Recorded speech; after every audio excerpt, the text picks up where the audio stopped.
یہ کافروں کی بے وقوفی کا بیان ہے کہ اپنے لیے تو بیٹے پسند کرتے ہیں اور اللہ تعالی کی طرف بیٹیوں کی نسبت کرتے ہیں جن کو یہ خود برا جانتے ہیں۔ ام تسألوہم اجرا فہم من مغرم مثقلون، یا آپ ان سے کچھ اجرت مانگتے ہیں تو وہ تاوان کے بوجھ میں دبے ہیں۔ یعنی اے محبوب، کیا آپ نے دین کی تعلیم پر ان سے پیسے مانگے ہیں، ان سے مزدوری مانگی ہے کہ وہ تاوان کے بوجھ میں دبے ہوئے ہیں اور تاوان کی زیر باری کے باعث ایمان نہیں لاتے؟ وہ سوچتے ہیں ایمان لائیں گے تو پھر اتنی اجرت دینی پڑے گی، اس لیے ایمان نہیں لاتے۔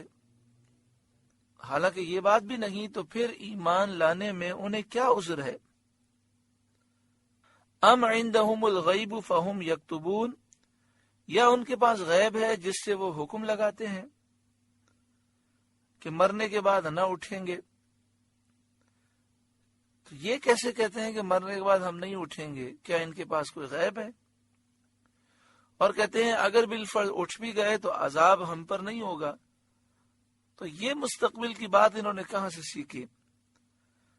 جب ان کے پاس غیب بھی نہیں تو صرف تکے مار کر اور اندازے مار کر ایسی بے بنیاد باتیں کیوں کہتے ہیں؟ انہیں ضرور مرنا ہے، مر کر اٹھنا ہے، اور اگر خاتمہ کفر پر ہوگا تو ضرور ہمیشہ جہنم میں رہیں گے۔ ام یریدون کیدا، یا کسی داؤ کے ارادے میں ہیں، مکر و فریب اور منصوبے بنا رہے ہیں حضور کو نقصان پہنچانے کے۔ دار الندوہ میں مشورہ روم میں جمع ہو کر اللہ تعالیٰ کے نبی ہادی برحق صلی اللہ علیہ وآلہ وسلم کو نقصان دینے اور آپ صلی اللہ علیہ وسلم کو شہید کرنے کے کفار مشورے کیا کرتے تھے۔ فالذین کفروا هم المکیدون، تو کافروں ہی پر داؤ پڑنا ہے، ان کے مکر و فریب کا وبال انہی پر پڑے گا۔ چنانچہ ایسا ہی ہوا، اللہ تعالیٰ نے اپنے نبی صلی اللہ علیہ وسلم کو ان کے مکر سے محفوظ رکھا اور کافروں کو بدر میں ہلاک کیا۔ ام لہم الہ غیر اللہ، یا اللہ کے سوا ان کا کوئی اور خدا ہے جو انہیں روزی دے اور اللہ کے عذاب سے بچا سکے؟ سبحان اللہ عما یشرکون، اللہ کو پاکی ہے ان کے شرک سے۔ وَإِن يَرَوْا كِسْفًا مِّنَ السَّمَاءِ سَاقِطًا يَقُولُوا سَحَابٌ مَّرْكُومٌ، اور اگر آسمان سے کوئی ٹکڑا گرتا دیکھیں تو کہیں گے تہ بتے بادل ہے۔ یہ جواب ہے کفار کے اس کہنے کا جو وہ کہتے تھے کہ ہم پر آسمان کا کوئی ٹکڑا گرا کر عذاب کیجیے۔ اللہ تعالیٰ اسی کے جواب میں فرماتا ہے کہ ان کا کفر، عناد، دشمنی اس حد تک پہنچ گئی ہے کہ اگر ان پر ایسا ہی کیا جائے کہ آسمان کا کوئی ٹکڑا گرا دیا جائے اور آسمان سے اسے گرتے ہوئے دیکھیں تو بھی کفر سے باز نہیں آئیں گے، اور عناد کی وجہ سے، دشمنی اور سرکشی کی وجہ سے یہی کہیں گے یہ تو بادل ہے، اس سے ہم سیراب ہوں گے، اس سے بارش ہوگی۔ فذرہم، تو اے محبوب آپ انہیں چھوڑ دیں، حتی یلاقوا یومہم الذی فیہ یصعقون، یہاں تک کہ وہ اپنے اس دن سے ملیں جس میں بے ہوش ہوں گے۔ اس سے مراد پہلی سور ہے۔ جب پہلی سور پھونکی جائے گی تو ابتداً لوگ بے ہوش ہوں گے اور یہ بے ہوشی موت کا سبب ہوگی۔ یوم لا یغنی عنہم کیدہم شیئا ولا ہم ینصرون، جس دن ان کا داؤ کچھ کام نہ دے گا اور نہ ان کی مدد ہوگی، غرض کسی طرح آخرت کے عذاب سے وہ بچ نہ سکیں گے۔ وَإِنَّ لِلَّذِينَ ظَلَمُوا عَذَابًا دُونَ ذَلِكَ، اور بے شک ظالموں کے لیے اس سے پہلے ایک عذاب ہے، ان کے کفر کے سبب آخرت کے عذاب سے پہلے ایک عذاب ہے، اور وہ عذاب یا تو بدر میں قتل ہونا ہے، تو یہ عذاب ان پر آیا، یہ بدر میں کفار ہلاک ہوئے، اسی طرح بھوک اور قحط کی 7 سالہ مصیبت یہ بھی ان پر آئی. اسی طرح عذاب قبر یہ بھی آخرت کے عذاب سے پہلے کافروں پر ہے. وَلَكِنَّ أَكْثَرَهُمْ لَا يَعْلَمُونَ مگر ان میں اکثر کو خبر نہیں کہ وہ عذاب میں مبتلا ہونے والے ہیں، یہ بات اکثر کو معلوم نہیں.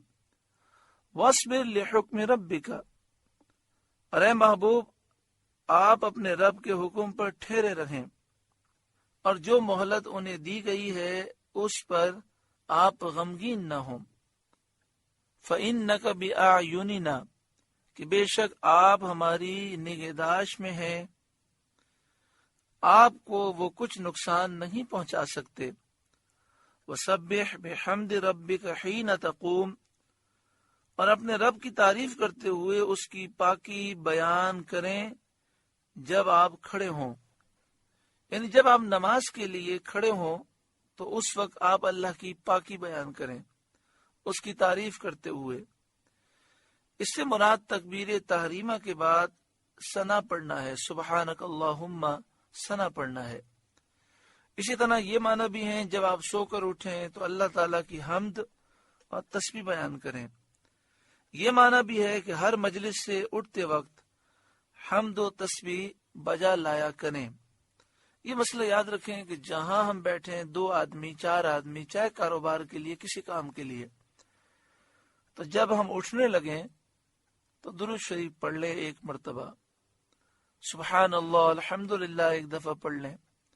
اگر مجلس کی دعا یاد ہے تو وہ پڑھ لیں، سبحانک اللہم وبحمدک لا الہ الا انت استغفرک واتوب الیک. کیونکہ جس مجلس میں اللہ کا ذکر نہ ہوا کل بروز قیامت وہ افسوس اور ندامت اور شرمندگی کا باعث ہوگی. وَمِنَ اللَّيْلِ فَسَبِّحْهُ کچھ رات میں اس کی پاکی بیان کریں. وَإِدْبَارَ النُّجُومِ اور تاروں کے پیٹھ دیتے، یعنی تاروں کے چھپنے کے بعد اللہ کی پاکی بیان کریں. ان اوقات میں اللہ تعالیٰ کی تسبیح کریں، تحمید کریں، حمد بیان کریں. بعض مفسرین نے فرمایا کہ تسبیح سے مراد نماز ہے تو فجر کی نماز ہے، مغرب عشاء کی نماز ہے. مغرب اور عشاء رات میں پڑھی جاتی ہے اور فجر اس وقت پڑھی جاتی ہے جب صبح صادق ہو جاتی ہے اور دن کی ابتدا ہوتی ہے. اللہ رب العالمین ہمیں کثرت سے اس کا ذکر کرنے اور تسبیح کرنے کی توفیق عطا فرمائے.